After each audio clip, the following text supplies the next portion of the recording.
What are we using?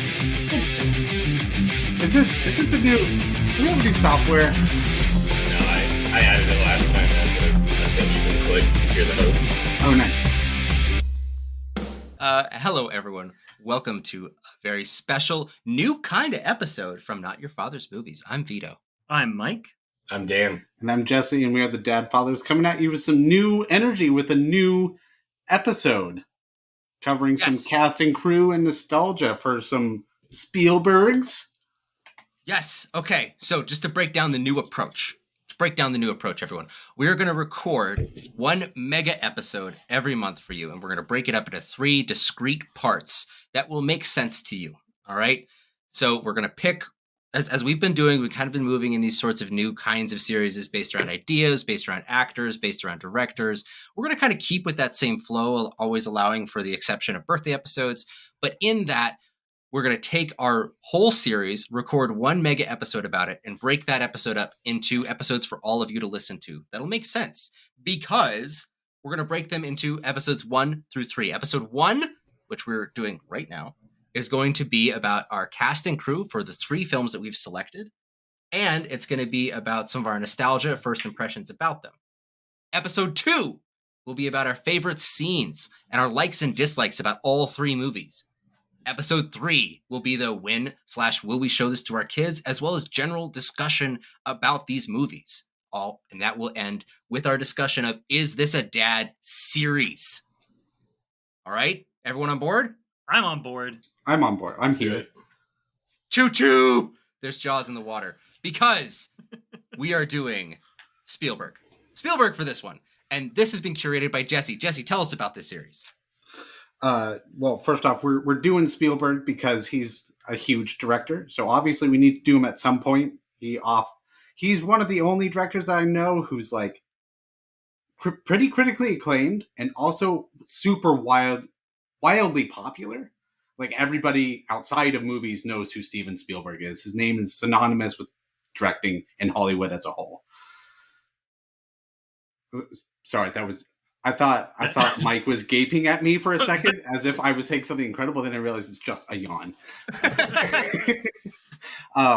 So yeah, we're doing Spielberg, and we had a really tough time coming up with these 3 movies because Spielberg's library of movies is wildly different from movie to movie. So we chose 3 movies spanning the decades of his career: Jaws, Jurassic Park, and the BFG. 70s, the 90s, the aughts. Well, like the 10s, right? The 10s, yeah. The 10s. Mm-hmm. Every 20 years. So we get a nice sampling. And of course, we picked those 3 because we wanted to have kind of a connective tissue of creatures. Creature features. Yeah, which he's very well known for. You know, Yeah. He's done aliens, he's done monsters, he's done all kinds of stuff. We really didn't want to do Warhorse from the 2010s. No, we I didn't. guess you guys didn't. Warhorse is a beautiful movie. It made my mother cry. Yeah, it made my mom cry too. It didn't mean anything. It made me cry because it was so horrible. I cried at my mother crying. I thought it was fine. I don't hate it, but it's like I'm not sure if I ever want to talk about. And more instead we than a chose the friend, BFG because none of us had ever seen it. So we're like, all right, let's see what this holds. Except for Dan. Except for Dan, who had previous knowledge. Warhorse, I think it's like a World War I movie about a horse that was in the war. Yes. Oh, it's about a warhorse. Wow. Yeah. Oh. A literal warhorse. Wonderful summary. It's like Black Beauty, but with war. Yeah, and It's a lot basically of Black Beauty in war. but the horse is I would argue maybe a little too preternaturally intelligent for its own good. Well, isn't that the way horses are? I think that Yes. horse people would say that. Yeah. He's more than a war horse. He's a friend horse. The war horses were the friends we made along the way. all along the way. That's who they were. Whatever the phrase. At some point, we will probably eventually do Warhorse. I would nominate it in the worst of Spielberg's catalog. We'll do it in the worst of episode. That's what I'm going to say. But the 3 we're doing, Jaws, Jurassic Park, and the BFG, we're going to kind of just go through cast and crew for all 3 of them. Just be leisurely about it. So, I don't know. Beginning of Spielberg is Jaws, right? Mm-hmm. Well, he had the Sugarland Express right before that, which kind of bombed. But then he did Jaws, I think, a year later or 2 years later. It was a notoriously hard thing to film, but that's catapulted Steven Spielberg into that, as a household name. Everybody knew who he was because of Jaws. After this, he could basically do not whatever he wanted, but pretty close, and then he established himself pretty firmly after that. Yeah. Do you guys want to talk about Steven Spielberg in general, or do you want to talk about Steven Spielberg at each individual movie? I'd like to just kind of talk just a little bit about who he was here. So before this, he made a really fantastic TV movie called Duel, about a kind of demonic semi-truck that is pursuing someone. It's pretty fantastic. That's awesome. I really like that movie. And Sugarland Express is a really cool, fun kind of cops chase movie. I haven't seen it since I was quite young. So he was a promising director, this kid's got some juice. He's doing some new stuff. The camera around a ton. But Jaws is so interesting because it immediately establishes so much of what we know from Spielberg. The kind of subtle but very impressive bravura camera work. Like, for example, the spoiler for a future segment, but the scene when they get on the ferry and have the conversation, that's a really impressive thing to do. They in one shot, they pull a car into a ferry, go across the water while they have this very intense plot heavy exposition dump, and then they leave the ferry. And it's kind of impressive because of how low key it is, but it must have been very difficult to do. And you didn't have to do it that way. You could shot it any other way. He's like, no, we're going to do it on the ferry in real time. Yeah, that is the production of most of Jaws. It didn't have to be done that way, but Steven Spielberg pushed for it to be done that way. For example, they didn't have to film on the Atlantic Ocean, but he forced everybody to film on the Atlantic Ocean. Which I really appreciate, right? Because it looks so different from the Pacific. Yeah, and he did it because he said there's no way the audience is going to buy a set of a boat with a fake background. No one's going to buy it. The ocean doesn't operate like that. You got to feel like it's the ocean right now. And it does. You feel isolated, alone. And he pulled that off masterfully, even if it took him 3 times longer than it should have with the budget that went over by like twice as much. I like that he does this and it's really hard. And then he does not have another ocean set movie that relies upon us seeing the ship in the waters at all times. Like he's got other scenes and like Amistad, does take place in part on a boat, but it's Saving Private Ryan. There's some boat stuff, but that's boats coming on to the beach. Yeah. He's like, we're going to land.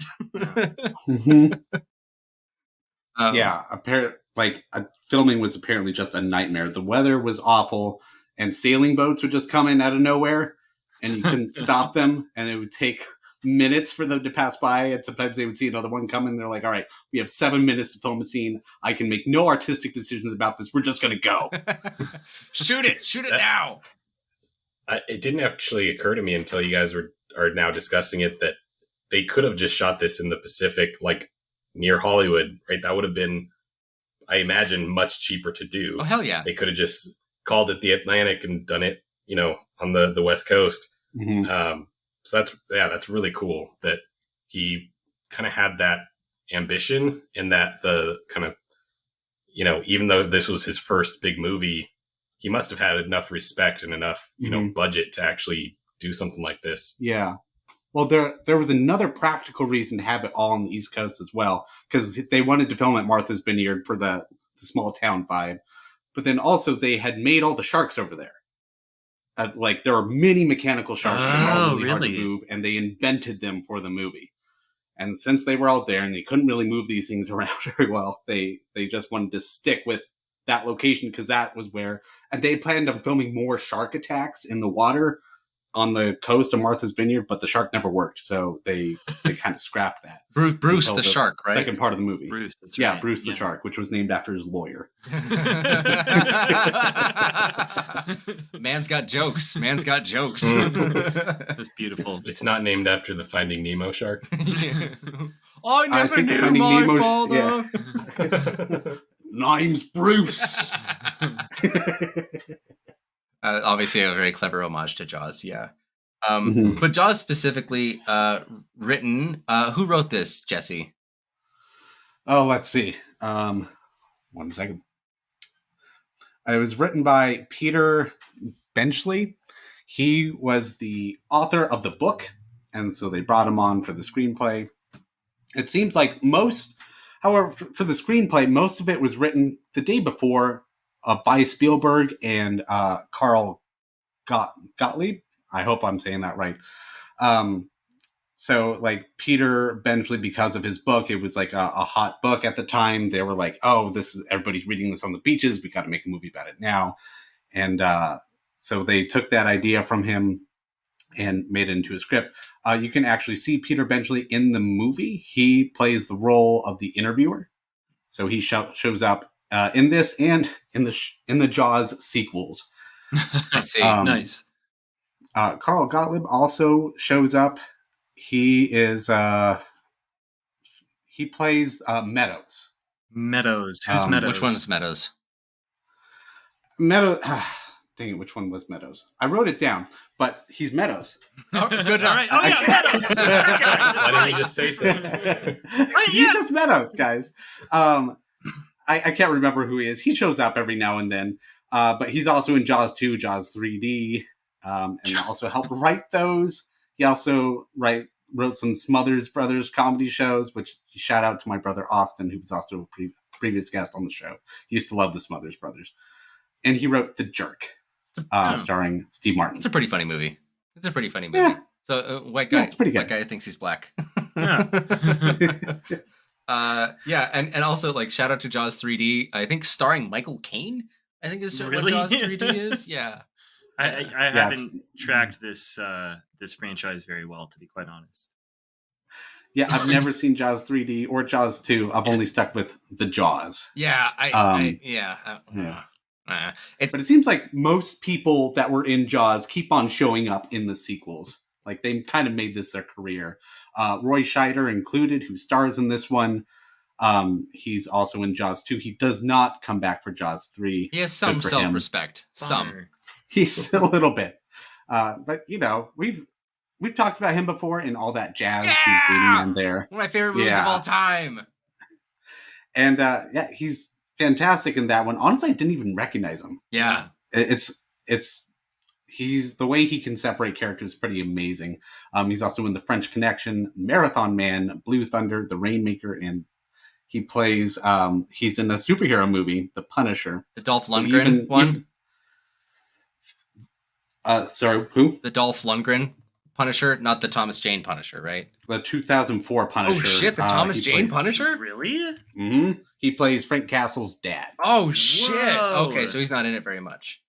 Okay. No, but he makes an appearance. Like, anytime someone shows up in a superhero movie, I feel like you got to shout it out. Like, yeah, look what they did to him. Oh, man, I'm kidding. looking at some screen caps of him. He is old. I mean, I obviously expect that, but it's sad seeing Joe Gideon actually this old. Yeah, I think he passed away like 4 or 5 years after that.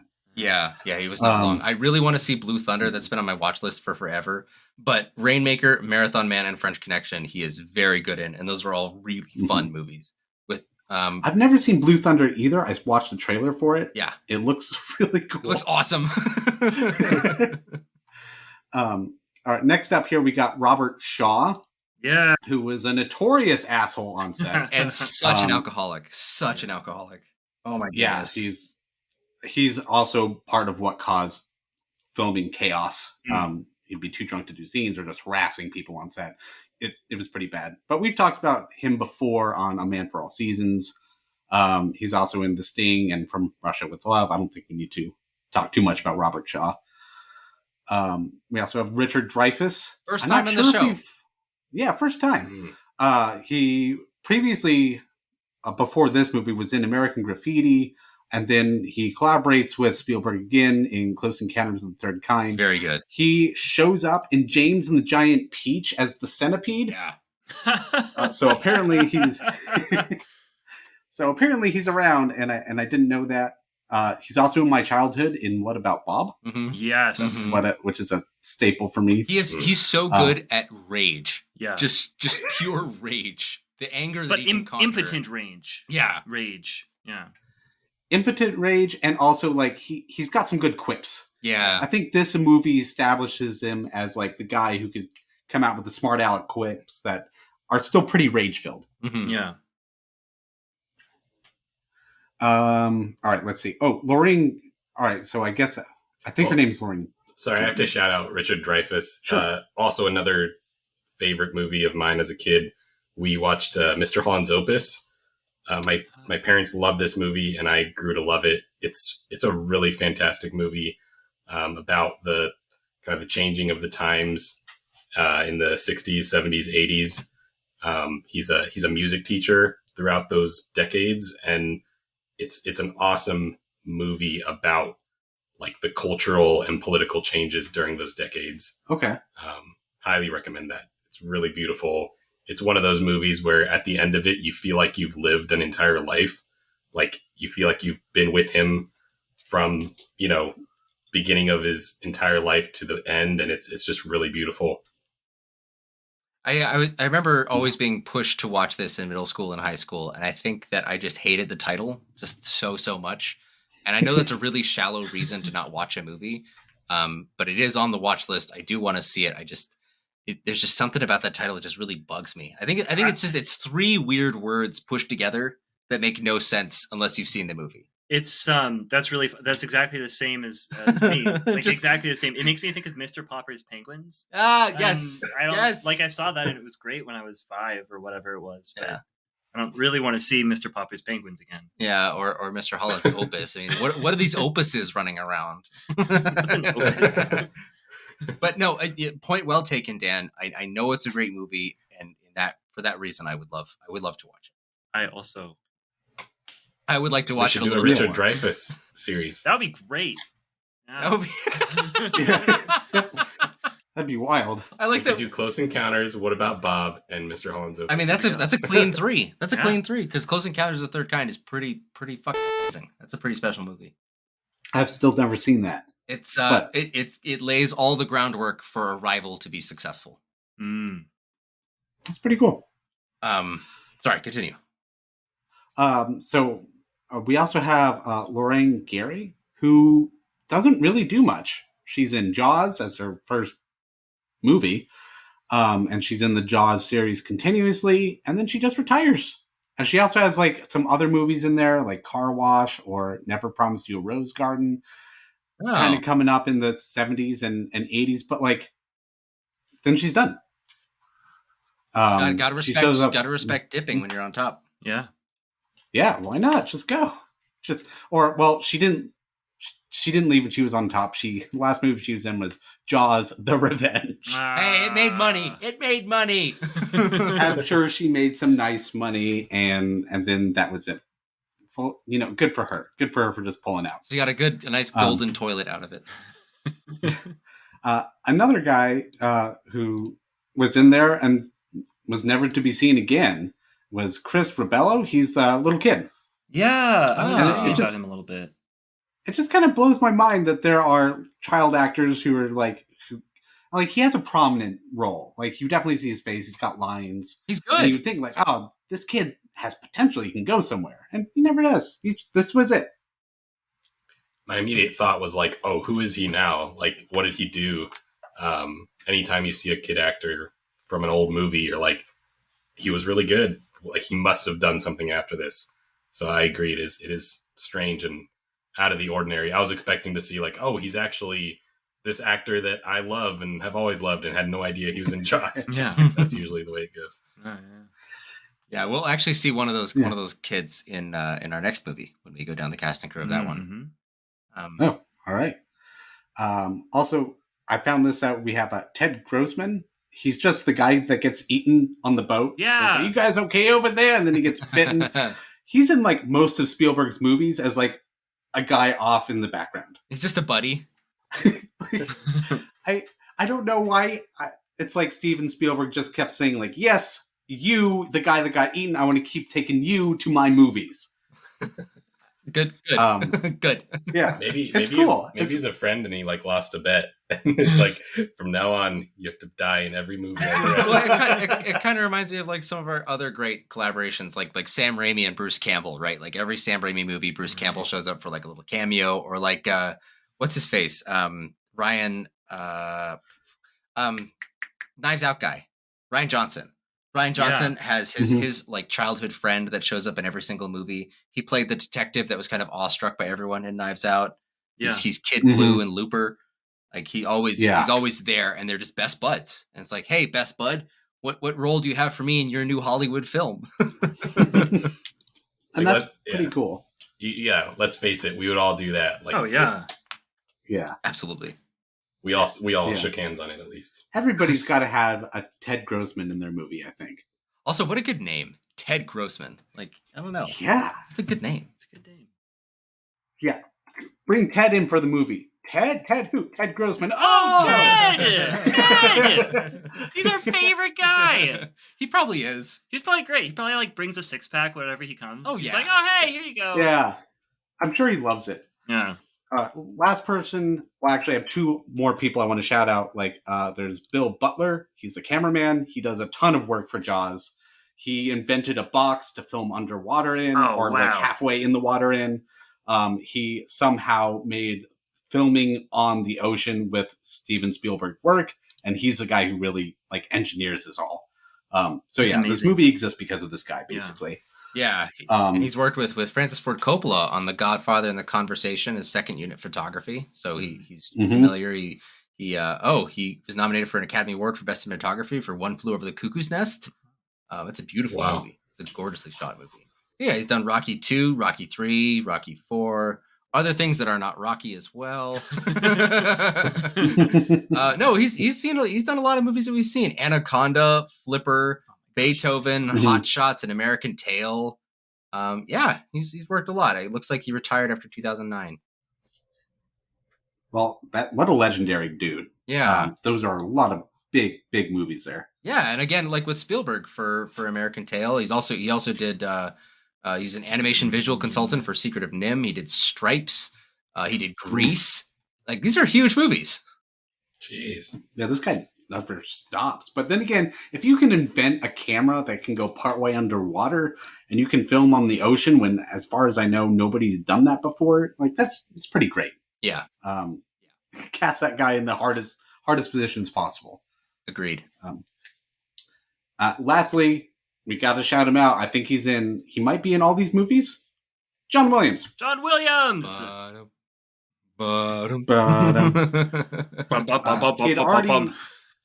He was already an established name at this point, and this is the second collaboration with Spielberg. After, is it Sugarland Express? Yeah. Mm-hmm. So prior to Jaws, hang on, I'm just going to look through his filmography real quick because I'm just curious.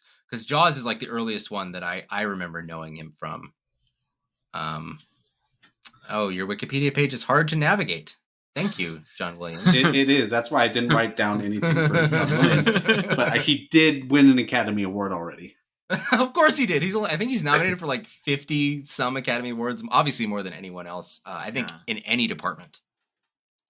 Yeah. All right. I think Jaws really solidifies like the relationship that Spielberg is going to have with them over the decades, though. I agree. Let's just say Jaws is the first one, and anything that came prior just didn't matter. Even though he won an Academy Award for it. Listen, anyone can win the Academy Award, all right? Okay. Well, hold on. Sidebar then. How many Academy Awards has Steven Spielberg won? Ooh. 4? 3? I'm gonna say. Are we saying only Best Director or Best Picture? Period. Just Best Director. Period. Whatever. For any movie he's done. Yeah. Any. Oh, okay. Then it's a lot more. It's got to be like. Nope. Wait. Nope. Like movies that his actors. No, that's not the question. Okay. Which has how he many won? does he own? Yes. Yeah. 7. Vito said 4. Dan. I'm gonna say 3. Yeah. Dan's right. Damn it. It is 3. Yeah. It's 2 for Schindler's List and 1 for Saving Private Ryan. Yep. Really? Yep. That's it? Yeah. 2 Best Directors, 1 Best Picture. That's kind of surprising. He's been nominated a lot. Yeah. Nominated 1, 2, 3, 4, 5, 6, 7, 8, 9, 10, 11, 12, 13, 14, 15, 16, 17, 18, 19, 20 times. Yeah. Because he's also nominated as producer because he's a big producer. Right. Yeah. And the first. Okay, wait. Never mind. I'm just gonna say it as a fun fact.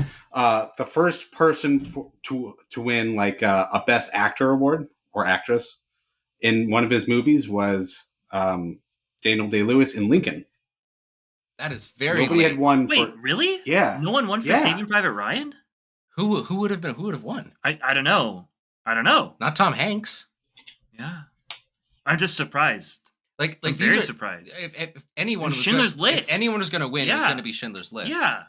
Yeah, Liam Neeson. Yeah, but that's 1994. That was a pretty big year for the Academy Awards. Yeah. So I was watching this interview with Steven Spielberg. It was in the late 80s, so before Schindler's List. And one of the things the interviewer asked him was about this question of like, how do you feel about making, at that point, I think he had made 3 of the biggest blockbusters of all time. Like, I think it was E.T., Jaws, and Raiders of the Lost Ark.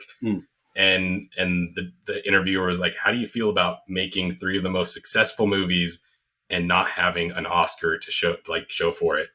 And the interviewer kind of mentioned, like, you kind of get criticized as not being a serious director, like that you don't make serious movies or movies that are like art or, whatever, like people are, elitist assholes a lot. And, but anyways, I wanted to kind of ask that.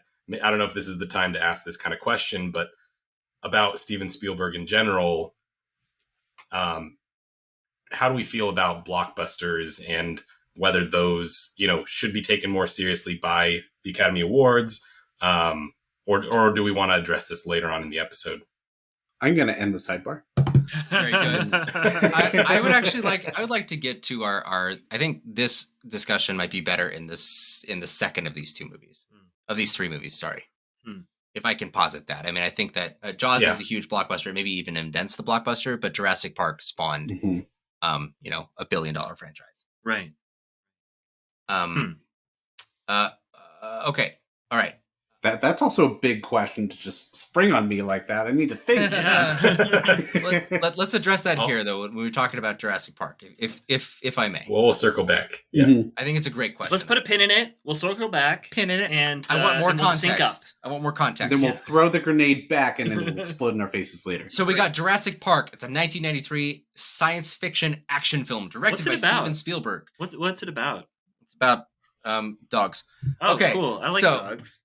It's the first movie in now the 6-film Jurassic Park series. The 6th one just came out this year and is based on the 1990 novel of the same name by Michael Crichton.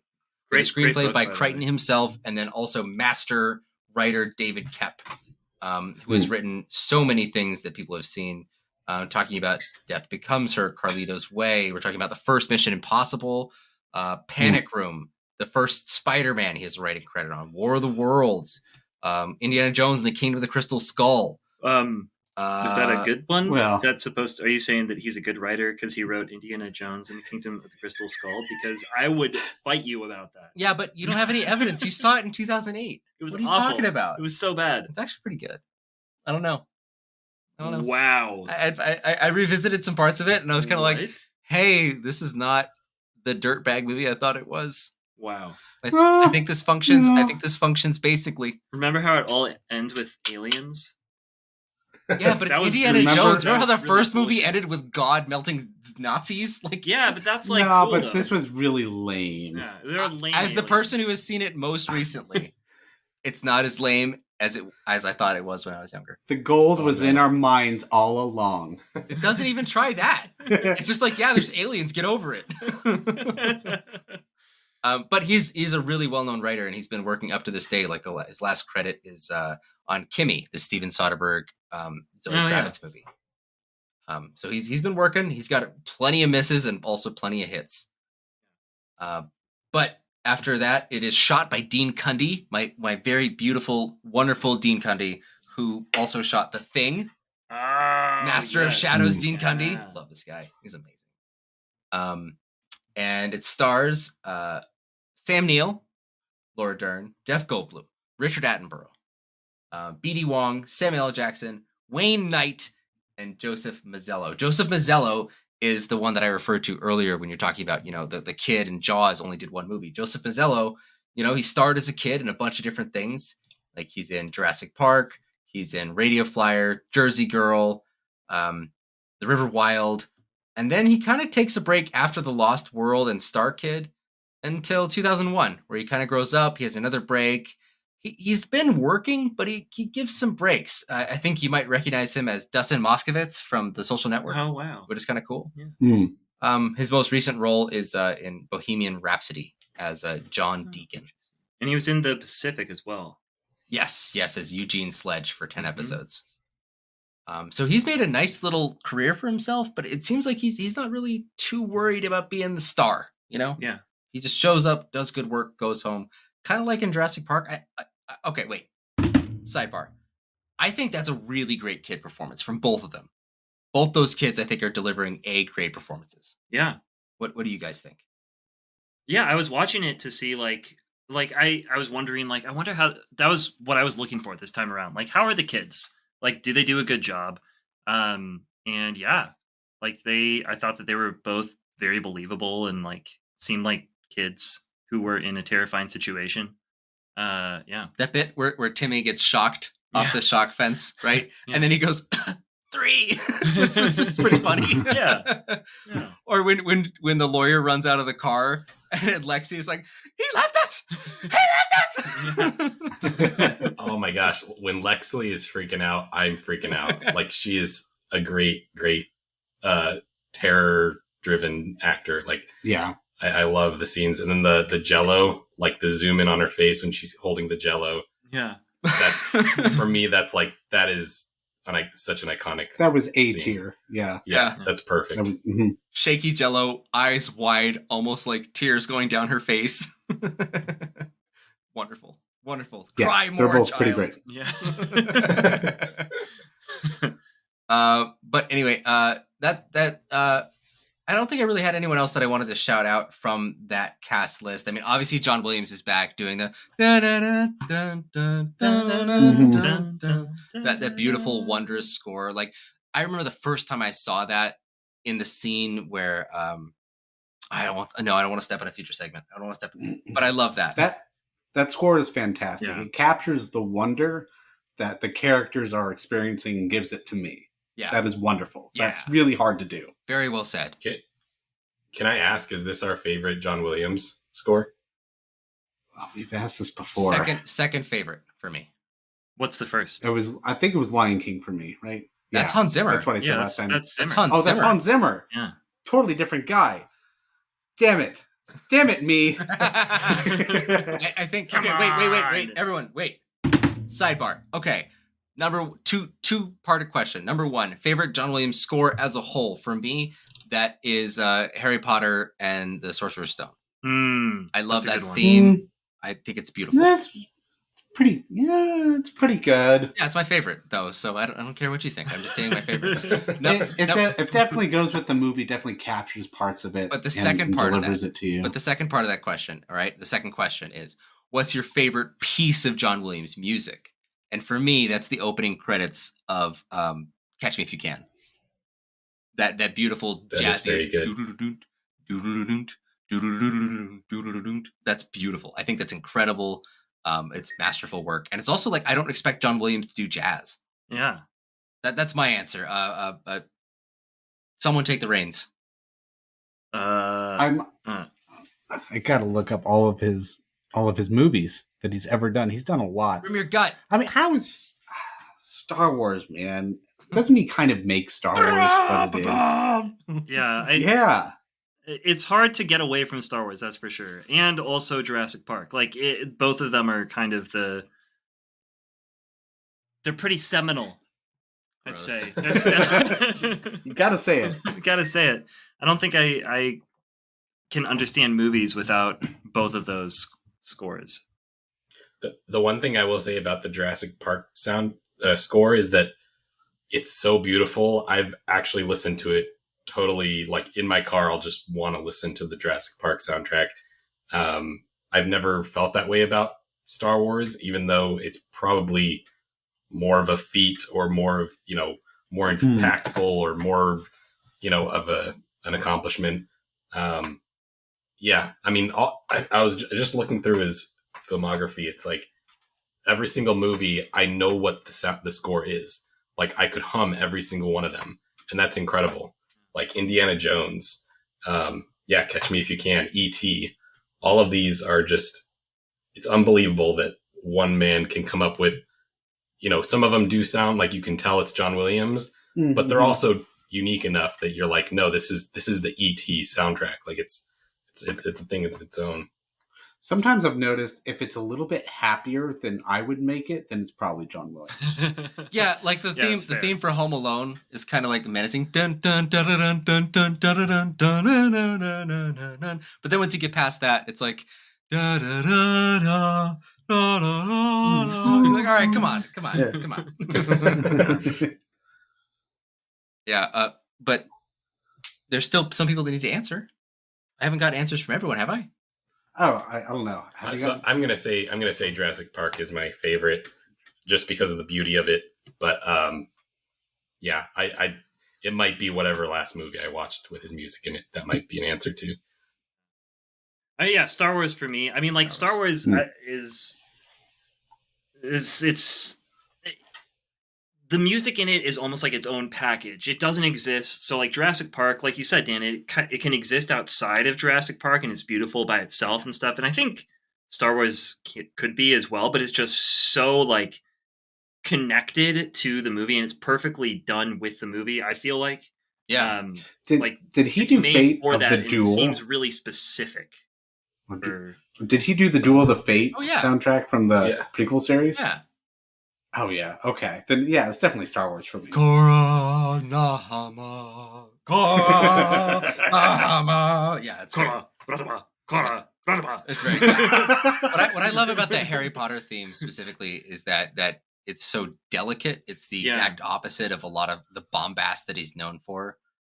So much so that it not only became like a theme for Harry Potter, but for a few years, it kind of became the theme for Warner Brothers. Yeah. Just that delicate, so magical lead in, and it's a little haunting. It's a little reminiscent of the Home Alone, but it's a more menacing, less cheery, and it kind of brings you into that world, and it gives you this introduction. I mean, the Harry Potter movies are very famous for like the opening on cloudy skies, and then a slow zoom through cloud and snow.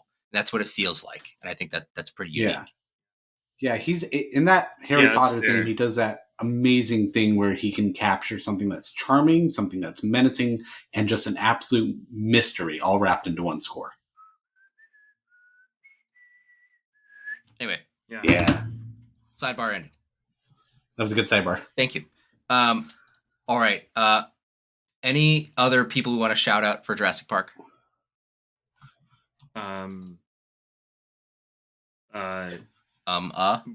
Who's that? I did not know until like a month ago that Richard Attenborough is David Attenborough's brother. And that's really awesome. Spared no expense. I found that out today. I just want to shout out Michael Crichton. Love Michael Crichton. Is this when we can talk about like the book versus the movie at all? Sure. Or should we do that later? No, do that under likes, dislikes. Oh, okay. Yeah.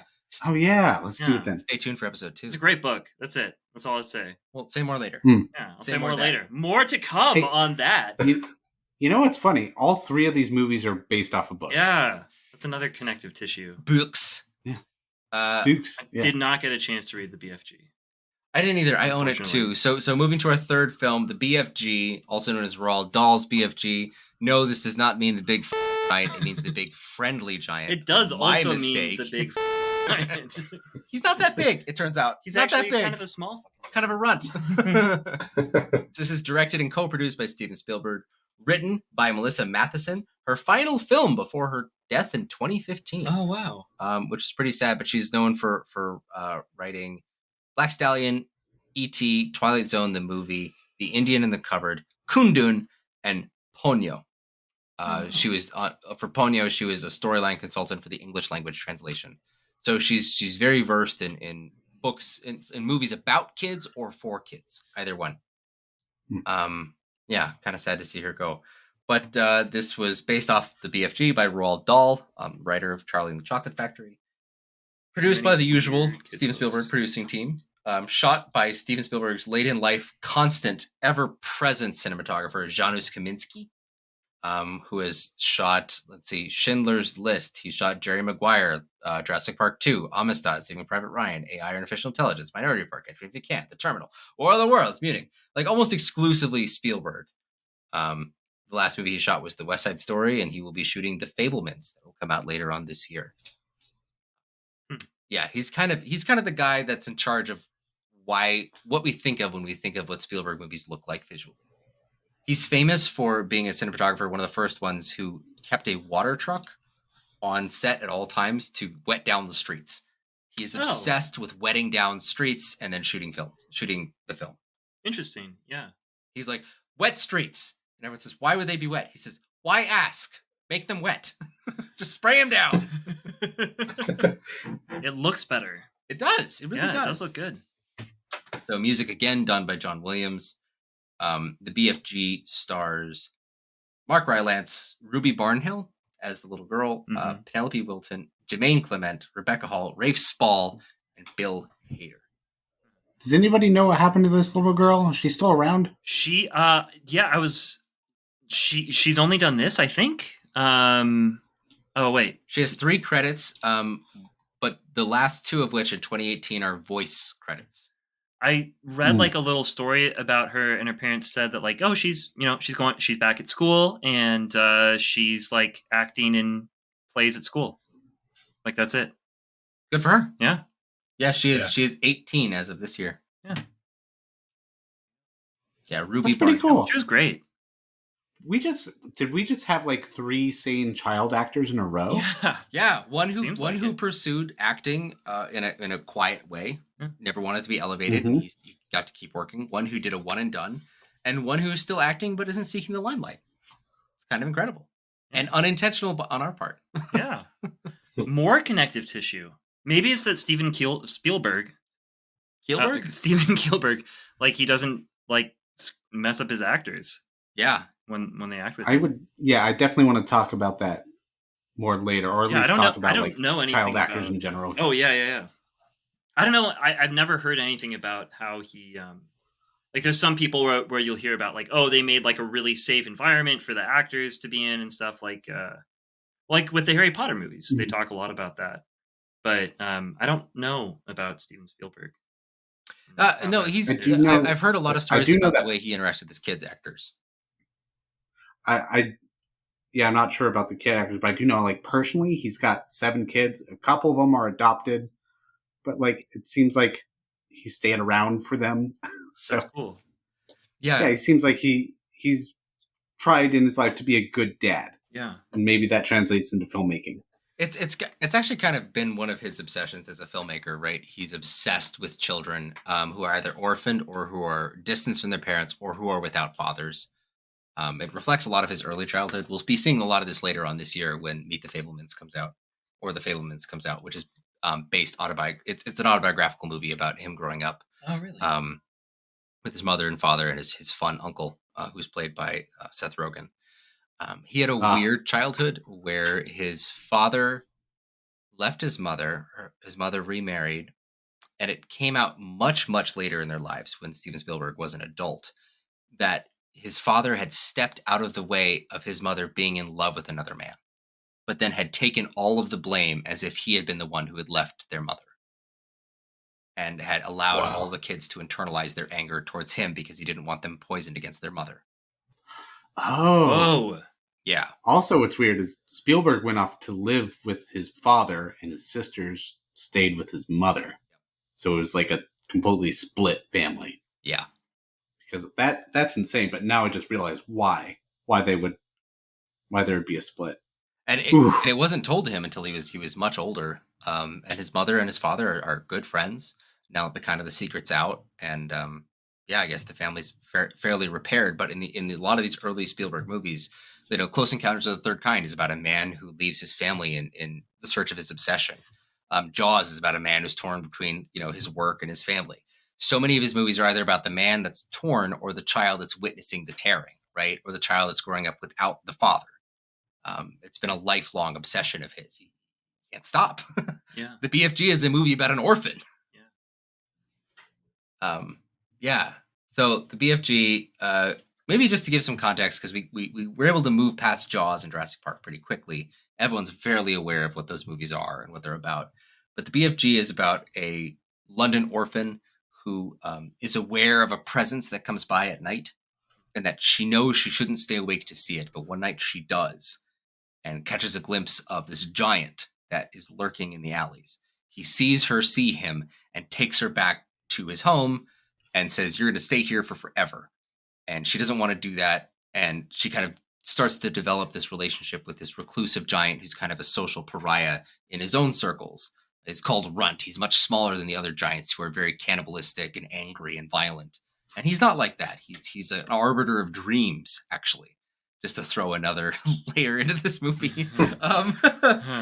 So he's orbiting dreams. He's being bullied by the giants. He's trying to watch out for this little girl, but the little girl wants justice for the giants. That's kind of where the drama of the story takes place, is how she can level the playing field between the Runt and his clan. Is that fair enough? Yeah, that's a great summary. Mm-hmm. Yeah. Okay. So we've kind of talked about the cast and crew of this. Let's just talk a little bit about something that I think is maybe let's move into some, first impressions nostalgia here, starting with the BFG. Actually, This is the first time I saw it. It was a couple nights ago. I was impressed because I thought this movie would totally blow. Yeah, and it doesn't totally blow. It's actually like pretty good. It's functional and not unenjoyable. I know that's faint praise, but I really thought that this would be terrible, and I don't think it's terrible. I like the little girl. The BFG, not terrible. I thought that Mark Rylance was very good. Yeah. I thought that he was doing the most ridiculous shit with the straightest face. I love the other giants. I love Jermaine Clement as the bad guy. Yeah, it all worked for me pretty much, generally. It was a good movie. I would not rush out to see it again, but at the end of the day, I didn't think I regretted my time. What did you guys think? Yeah, same thing. I watched it a few days ago with my kids. We all just sat down to watch it. The kids really enjoyed it. They keep asking to watch it again. They keep saying no because we had to rent it on Amazon. Exactly. But yeah, so no, kids, we're not going to watch that again. You guys are going to save up your allowance and then buy it yourself. It was not terrible. I'm not a huge fan. I thought I had some issues, which I'll get to. I think I'll get to later. But I was like, it was kind of refreshing too. Yeah, it felt like a classic Spielberg '90s movie almost. Like it felt like a good family movie, except with lots of CGI everywhere. That was also pretty good. Again, we'll get to that more later. But like, yeah, I had a good time with it. I'm not sure, this isn't even close to my favorite Spielberg, but I had a good time with it. Yeah, it's definitely, I think, the bottom tier of Spielberg, but it's the top of the bottom tier. Like, this is way better than Ready Player One, for example. I would readily watch this first. But yeah. But Dan, I know you actually have a little bit of nostalgia for the BFG. Yeah, so I grew up with the Roald Dahl books. I have very fond memories of my sisters and my mom reading all of his books to us. We had the whole collection. So we read, among others, the BFG. And it was always one that I really liked. I thought it, like, when you're a kid and you hear about, they're like farting is in the book, you're like, this is great. I love They're like levitating by farting. Oh, yeah. How often does that happen? Never. Yeah. And like the silliness of how he speaks was always really fun to listen to. And my sisters were really good at reading books like that. So I grew up with the books and loved it. And so when the movie was coming out, was it 2015? Yeah. When did this come out? 2016. Mm-hmm. My wife also grew up with the Roald Dahl books. And so we were like, why don't we just go see it? Like, go see it in theaters. It might suck. It might be great. It might, we both really liked, Fantastic Mr. Fox by Wes Anderson. So we were like, maybe another Roald Dahl, live action movie. Maybe this is what we need in our lives. Yeah, like maybe this is a thing. Maybe this will work. And it's Steven Spielberg, so like that's a pretty safe choice. So we went and saw it, and we came out definitely enjoying ourselves.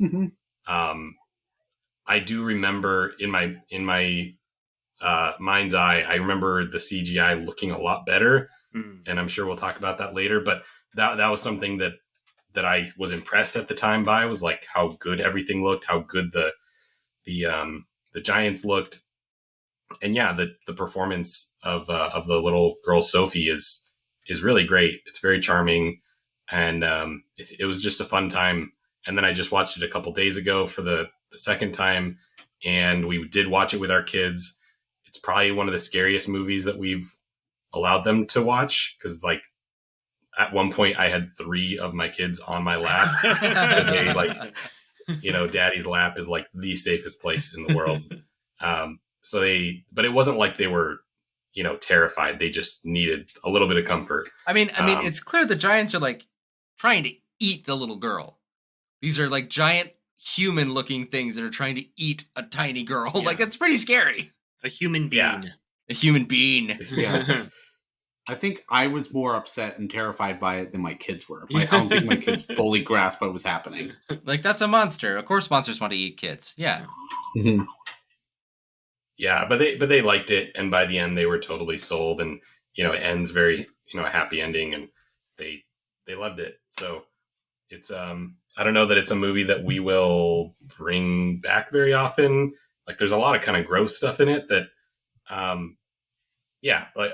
anyways, so that's my nostalgia. That those snaz cucumbers, is that what they're called? Oh, it's so gross. They're so nasty. Needlessly disgusting.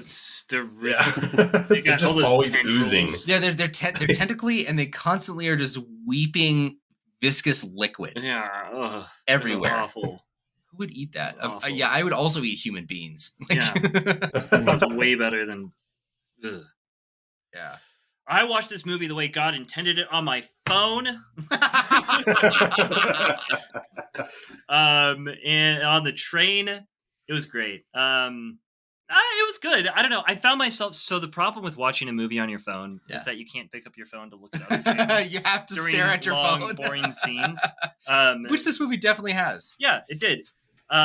So I was definitely pleasantly surprised. I didn't think that it was going to be very good.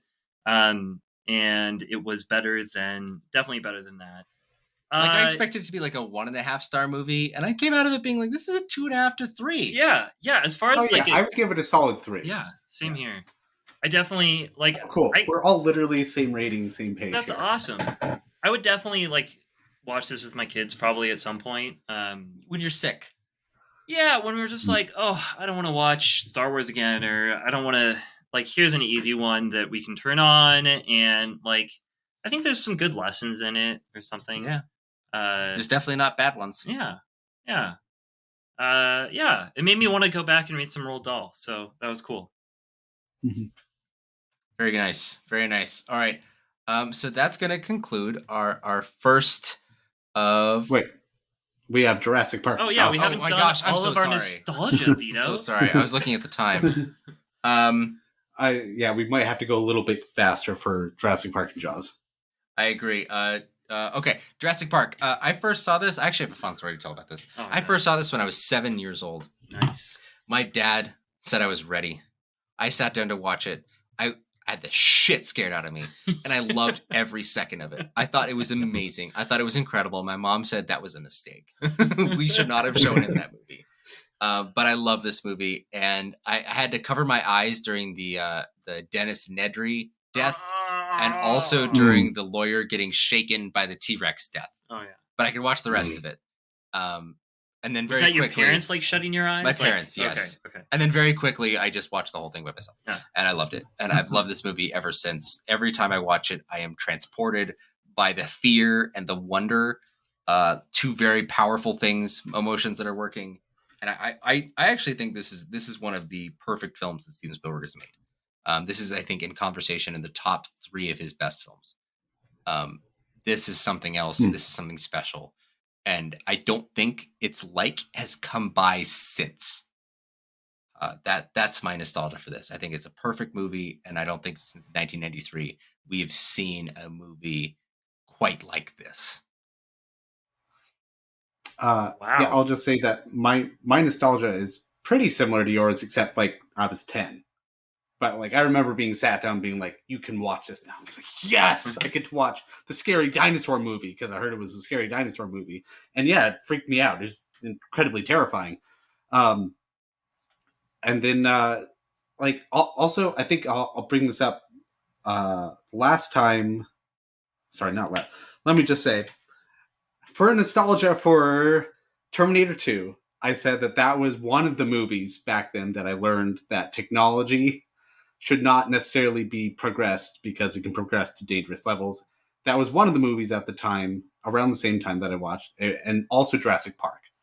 These two movies combined taught me that very foundational lesson for me about what technology can and shouldn't do, and that you should be aware of how fast you're progressing before you progress beyond your own capabilities.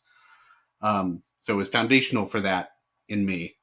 And then I also have a sort of funny story to tell you guys about the time I showed it to my wife, who had never seen it before. So I was like, okay, we have to watch Jurassic Park. And then we showed it to her, and she was like amazed. She was hooked. She's like, I thought this was going to be about like toy dinosaurs that came to life. What? I was like, where did you get the idea? This is about cloning dinosaurs, actual dinosaurs on screen, and making a theme park out of it. That's amazing. That's not stupid toy dinosaurs that come to life. You confuse this with small soldiers or something? I don't know. Anyway, it's a great movie. I'm sorry. I do love small soldiers too. But yeah, that's my nostalgia for Jurassic Park. How about you, Dan? Yeah, my nostalgia rhymes with both of yours. I grew up with this. I think I'm gonna say maybe 8 or 9 that I first saw this. It was just a movie. It was definitely the scariest movie that I was allowed to see that young, and it scared the bejesus out of me. I had 2 fears as a kid, like age 5 to 15. My 2 fears in life were quicksand and dinosaurs. And it was like a fear love with the dinosaurs though. Like I absolutely love this movie. We grew up watching every one that came out after it with, The Lost World and the third one. It was, for whatever reason, these were movies that my parents were okay with us watching despite the horrific stuff in it. So for me, this cemented very early on my love of the mixture of horror into movies. And definitely my general love of movies. This fascinated me. I could not believe what I was watching and what I was feeling throughout the entire movie. The roller coaster of emotions, everything in it. For me, this is like one of my core memories. From Inside Out. Like watching this movie is a core memory for me, and I just love it. Same. I remember the couch I was sitting on. I remember the TV we watched it on. I remember the facial expressions of my parents. Like I remember all of it. Do you, Mike? I actually didn't watch this one until I was an adult. Watched it probably 10 years ago in college. Somehow it's crazy you saw The Thing before Jurassic Park. Yeah, I know. That's right? crazy. Isn't that weird? Yeah. No, we missed it. I don't know why. My mom wasn't like really interested in dinosaurs, I guess. And typical mom. Just squiggly things. Yeah. Yeah, just squiggly things. But I don't have those core memories, and it wasn't something that it wasn't one of the things that blew my mind as a kid. But it's great. Like it's a great, incredible movie. And I have a lot of love for it, even though I don't have the deep nostalgia that you guys do. I'm glad you have some though. That's nice. Yeah. Awesome. So then moving over to our final one, Jaws.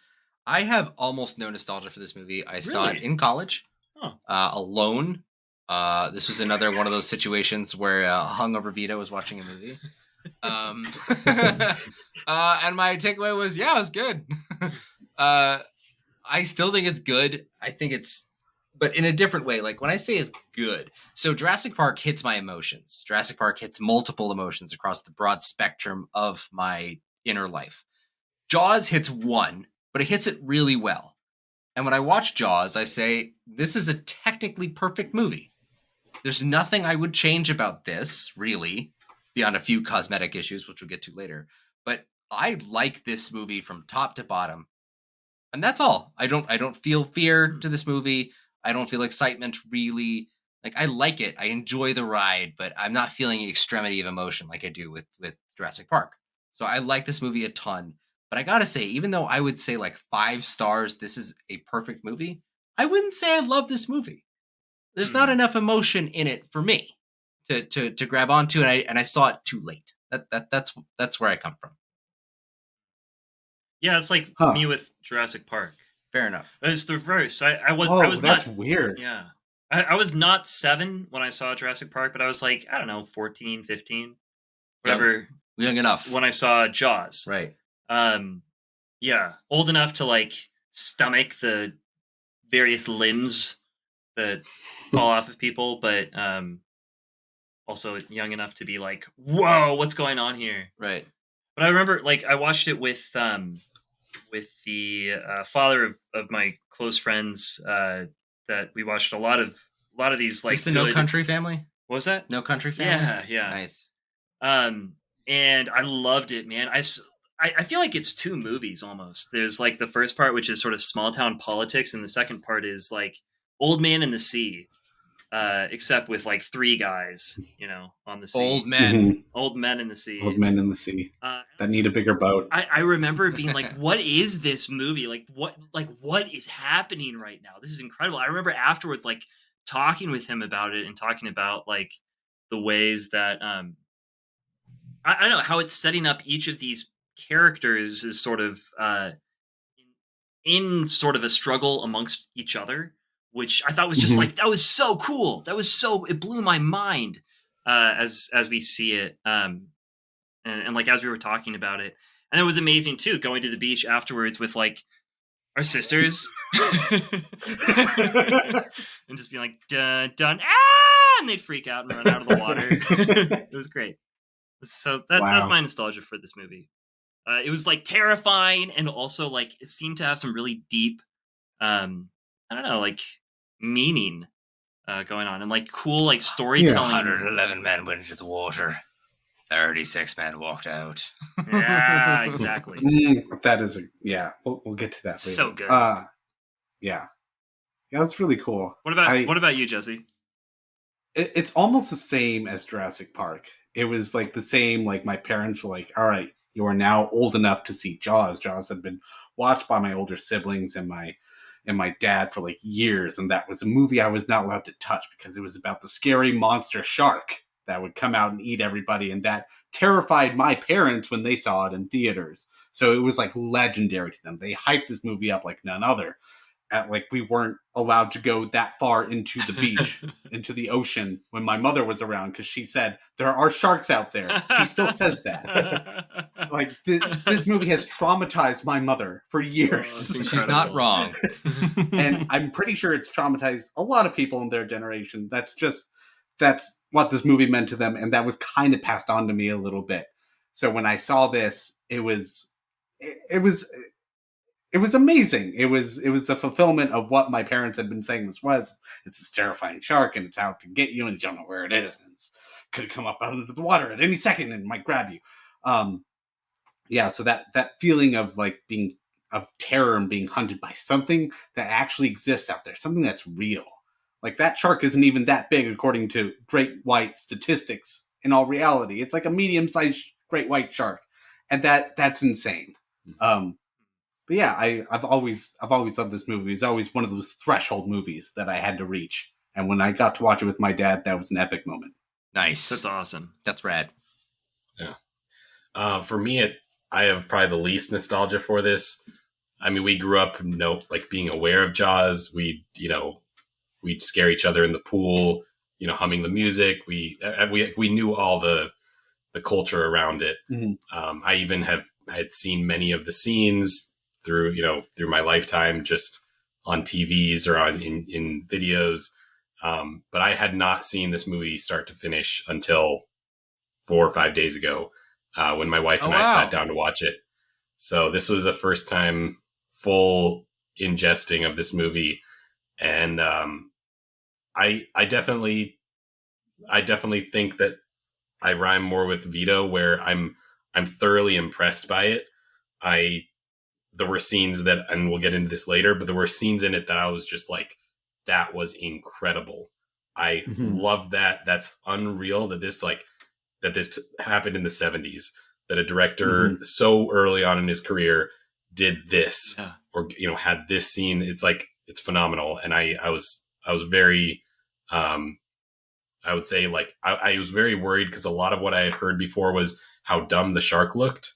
Everyone's like, oh, it looks so fake. Oh, you can see the swimmers behind it pushing it. And they described it like it was going to be hokey, like a stop motion claymation, like really dumb looking shark. And I didn't think it looked that bad, actually. That was, you gotta be like looking for that stuff. You gotta be like, it's believable trying enough to poke holes in. I liked it. I liked the fin. I liked it when Bruce came up. I liked when he's eating Quint. Like, he was good. Yeah. Great. He did a great job eating. I love when you know what, we're going to talk about this later. Yeah. But anyways, that's my nostalgia. Is 5 days ago I watched Jaws, and I liked it a lot. I think, we'll talk about it later with showing it to kids, but I want this to be a part of my life from now on. Sure. Yeah. I also forgot to mention this plays another part of my life, like way older. Back when I'm working nights, I was like all alone. I didn't know what to do. And Vito recommended some movie podcasts, one called The Rewatchables specifically. And I just listened to Jaws and a few others. And I was like, oh, this is really cool. I've been watching movies in a while. Maybe I should give it a try. So I watched Jaws. And I just had such a fun time with it. And realized, like, movies are really enjoyable. Like, it can take you back with nostalgia. And also, this movie was just as good as I remembered it. Mm-hmm. Yeah. And so that got me back into watching movies again. Awesome. Good job, Jaws. Thank you, Bill Simmons. Thank you, Jaws. Amazing.